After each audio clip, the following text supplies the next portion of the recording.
ત્યારે પૂજા વિશે આચાર્યો સમજાવે છે.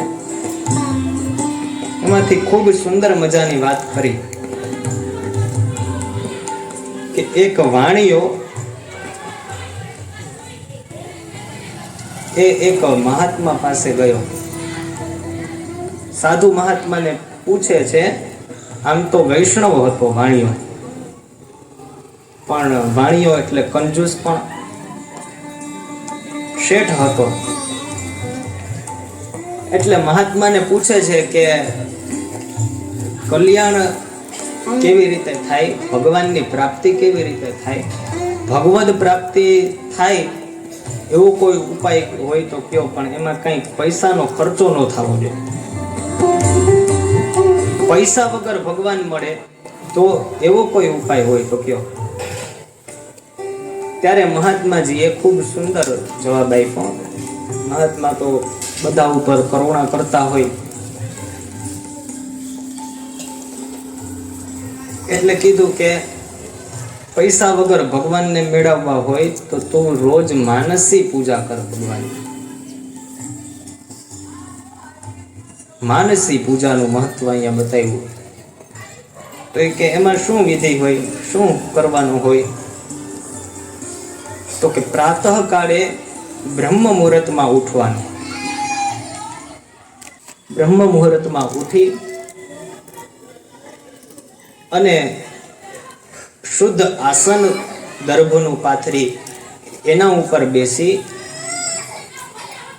આંખ બંધ કરી અને એવો ભાવ કરવાનો કે હું કીર્તન કરતા કરતા હું ગંગાજી નદીમાં સ્નાન કરવા જાઉં છું. તો આ સાંભળીને આ શેઠ કહે છે વાણિયો કે સવારના પોરમાં 4:30-5 વાગ્યામાં ઠંડી કેટલી બધી હોય, નવાય થોડું. તો કે નાવાનું નથી, પણ આંખ બંધ કરીને ખાલી એવો ભાવ કરવાનો છે. આંખ બંધ કરી ખાલી એવો ભાવ કરવાનો છે કે કીર્તન કરતા કરતા હું ગંગાજીમાં સ્નાન કરવા જાઉં છું, એવો ભાવ કરવાનો. પછી તો કે હું સ્નાન કરીને આવું અને અહીંયા મારા ઠાકોરજીના કક્ષમાં જાઉં અને એ બાલકૃષ્ણ લડ્ડુ ગોપાલ એ પારણામાં સૂતા છે.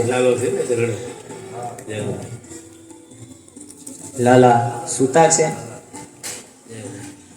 એને ઉઠાડી 2 મિનિટ હરિનામ કીર્તન કરી એમને સવારમાં મંગલા દર્શન કરાવવા.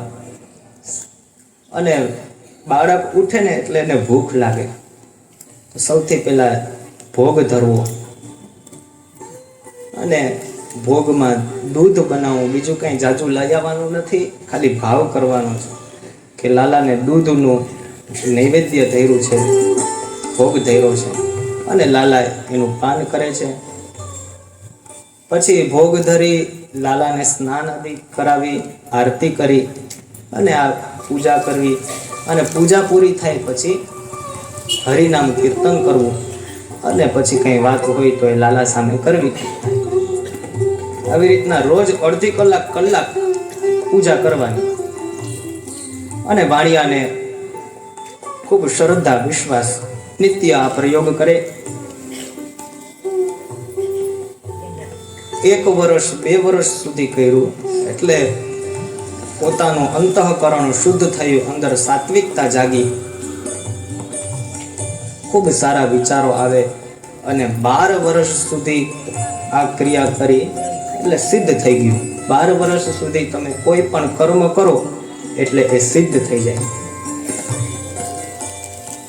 વચ્ચે એક દિવસ એવો આવ્યો કે રાત્રે સુવામાં મોડું થઈ ગયું એટલે સવારે ઉઠવામાં મોડું થઈ ગયું. સવારે મોડે સુધી સૂતા છે.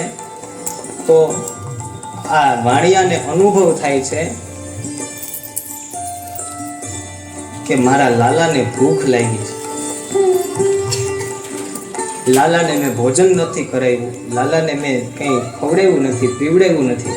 આવો અનુભવ આ વાણિયાને થાય. એટલે મોડું થઈ ગયું હતું એટલે ઉતાવળમાં ઉઠીશ અને આસન ઉપર બેસીને ભાવ કરે છે, સ્નાન કર્યું, પૂજા કરી. હવે લાલાને હું ફટાફટ ભૂખ લાગી છે એટલે દૂધ બનાવીને પીવડાવું. તો ફટાફટ દૂધ બનાવવામાં થોડીક સાકર ખાંડ વધારે પડી ગઈ અને આનો જીવ હાયલો નહીં તો અંદર એ ખાંડ કાઢવા માટે હાથ નાખ્યો અને ત્યાં લડ્ડુ ગોપાલ એ કૃષ્ણ કનૈયાલાલ પ્રગટ થઈ ગયા. કીધું કે અહીંયા તારા બાપાનું શું જાય છે, અહીંયા તો ખાલી તારે ભાવ કરવાનો છે. તો આવી સુંદર મજાની માનસી પૂજાની વાત કરી કે માનસી પૂજાથી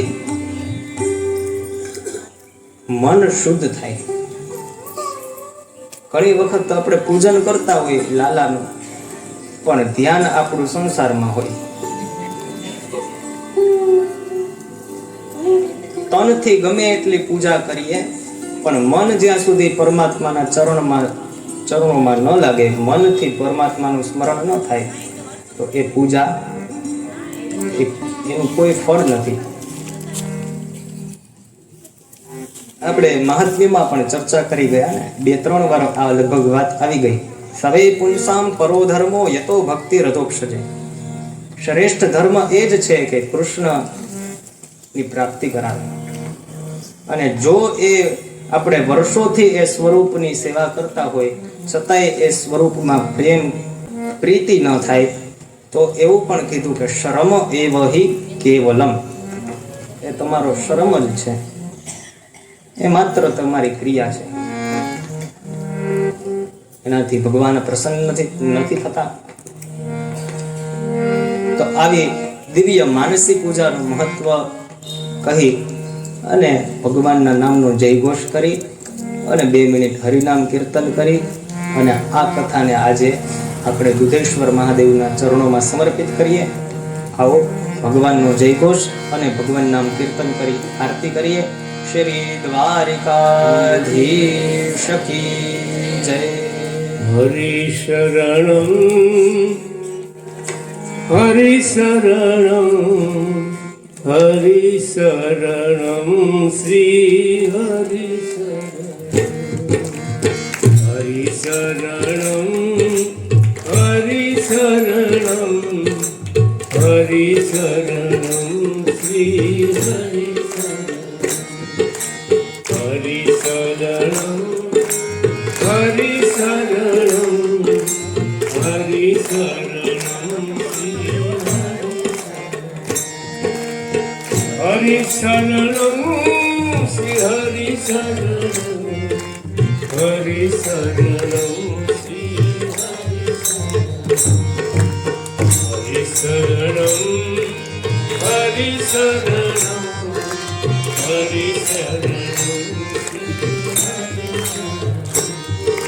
શ્યામ શરણમ શ્યામ શરણમ હરિ શરણમ શ્રી હરિ શરણમ હરિ શરણમ હરિ શરણમ શ્રી